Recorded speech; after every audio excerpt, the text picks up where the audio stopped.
warahmatullahi wabarakatuh. Perkenalkan, nama saya Retno Besura. Saya dari kelas 10 IPA 2. Kali ini saya akan menceritakan legenda asal-muasal nyamuk. Dahulu kala di sebuah perkampungan ada seorang petani yang sederhana. Dia tinggal bersama dengan istrinya yang sangat cantik.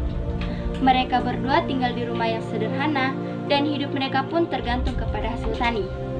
Si petani selalu bekerja setiap hari di ladang, akan tetapi si istri kerjanya hanya bersolek saja.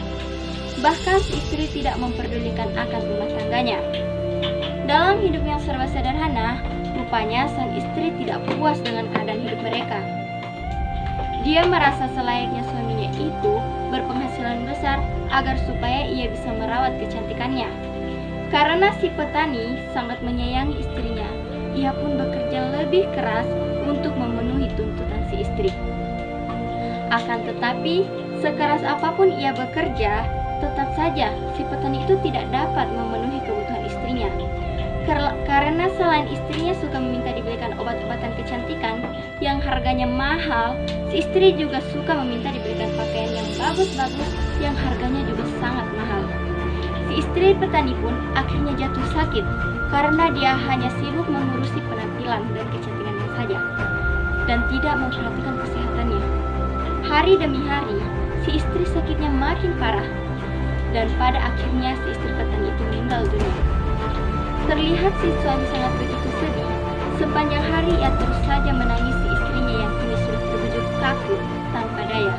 Karena ia sangat menyayanginya, si petani pun tidak mau menguburkan tubuh istri yang sangat dicintai itu. Dan dia pun berpikir dan berniat untuk menghidupkannya kembali.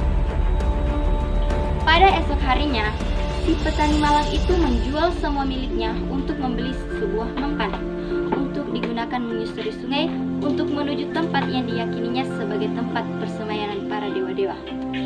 Pasti para dewa mau menghidupkan kembali istriku. Begitu yang ada di pikirannya. Walaupun dia tidak begitu tahu persis di mana tempat persemayanan para dewa itu, petani itu terus saja mengayuh sampannya sampai akhirnya sampan itu pun tersangkut karena kabut tebal yang sangat menghalangi pandangannya. Ketika kabut menguap, terlihat samar di dalamnya berdiri sebuah gunung yang sangat tinggi, yang puncak gunung itu sampai menembus awan. Dia berpikir, disinilah tempat tinggal para dewa-dewa. Dan dia pun lalu mendekati gunung yang sangat tinggi itu dengan membawa jasad sang istri. Di dalam perjalanannya, si petani itu bertemu dengan seorang lelaki tua. "Kau pasti dewa penghuni kayangan ini," seru si petani kepada si lelaki tua itu. Dan dia pun menjelaskan panjang lebar tentang maksud kedatangannya ke tempat itu. Lelaki tua itu menjawab sambil tersenyum, "Sungguh, kau adalah suami yang baik sekali. Akan tetapi, apa gunanya jika engkau menghidupkan kembali istrimu?" Tanya lelaki tua itu. "Dia sangat berarti bagiku, dan dialah yang membuat aku bersemangat. Maka tolong, hidupkanlah istriku kembali," jawab si petani dengan penuh harap. Lalu lelaki tua itu menggunakan kepalanya dan berkata, "Baiklah, kalau itu kemauanmu, akan aku turuti permintaanmu itu. Sebagaimana sebagai balasan atas kerja kerasmu selama ini, aku akan memberimu rahasia bagaimana caranya menghidupkan istrimu. Sekarang kau tusuk ujung jarimu, lalu kau teteskan 3 tetes darahmu ke mulutnya. Dan niscaya istrimu akan hidup kembali. Dan jika istrimu macam-macam, kau ingatkan dia bahwa dia hidup dari 3 tetes darahmu." Dan si petani pun langsung dengan segera melaksanakan pesan dari lelaki tua tadi. Dan ajaib, istrinya benar-benar hidup kembali. Dan tanpa berpikir panjang, si petani pun membawa pulang istrinya.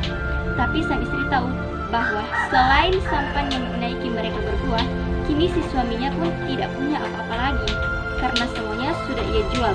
Lalu bagaimana dan dengan apa suaminya bisa memenuhi untuk merawat kecantikannya? Selama dalam perjalanan menyusuri sungai, lalu sampailah si petani dan istrinya itu di sebuah pelabuhan yang begitu ramai. Si petani pun turun dari sampannya dan pergi ke pasar untuk membeli bekal perjalanan mereka. Kebetulan di sebelah sampan mereka bersandar sebuah perahu yang sangat indah. milik saudagar kaya yang singgah juga di tempat itu. Si saudagar pun melihat kecantikan si istri petani itu. Si saudagar pun jatuh cinta dan membujuk perempuan cantik itu agar ikut bersamanya. Seandainya kalau kau mau ikut bersamaku, aku berjanji apapun yang kau minta akan aku berikan, kata sang saudagar. Dan istri petani itu tergoda. Akhirnya dia pun pergi ikut dengan saudagar kaya itu. Sepulangnya dari pasar, si petani terkejut bukan main, karena istrinya tidak ada lagi di sampannya. Dia pun mencari istrinya ke sana kemari, akan tetapi sia-sia. Singkat cerita, setahun sudah berlalu, si petani pun akhirnya bertemu dengan istrinya. Akan tetapi istrinya menolak untuk kembali kepadanya. Si petani pun teringat kepada dewa di Gunung Kayangan. Itu si petani pun berkata kepada istrinya, Sungguh kau tidak tahu berterima kasih, asal kau tahu bahwa kau bisa hidup kembali karena kau meminum 3 tetes darahku. Istrinya pun tertawa mengejek. Jadi, kau harus mengembalikan 3 tetes darahmu. Baiklah, sang istri pun menusuk salah satu ujung jarinya dengan maksud memberi 3 tetes darahnya kepada suaminya. Namun begitu tetes darah ketiga menitik dari jarinya, tiba-tiba wajahnya menjadi pucat dan tubuhnya pun menjadi lemas dan hingga akhirnya jatuh mati tak berdaya. Setelah si istri mati, dia pun menjelma menjadi seekor nyamuk. Nah, sejak itu di setiap malam nyamuk jelmaan wanita cantik itu berusaha mengisap darah manusia dengan harapan dia bisa kembali ke wujud semula. Itulah tadi cerita tentang legenda asal-muasal nyamuk. Terima kasih.